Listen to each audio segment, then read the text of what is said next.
तो फ्रेंड्स कैसे हैं? होपफुली आप खैरियत से होंगे। आज के दिन जो एक लाइव सेशन था 46 47 से हमने यहाँ से शॉर्ट किया, सेल लिया। मैक्स जो हमारा फर्स्ट टारगेट था वो 2040 पहला टारगेट, दैन इसी तरह 2036 का हमारा टारगेट था। मैक्सिमम मार्केट की जो एक मूवमेंट हुई वो 2033, दैन फाइनल हमने जो एक टेक प्रॉफिट का एरिया था 2034 के ऊपर मार्केट से आउट कर दिया।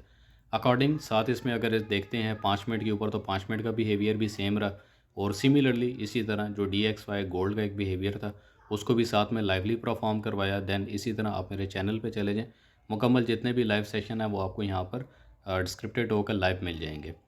तो मज़ीद डिटेल के लिए आप इस वीडियो की डिस्क्रिप्शन में या किसी भी वीडियो की डिस्क्रिप्शन में जाके ग्रुप लिंक एवरीथिंग आपको यहाँ से अवेलेबल हो जाएगा।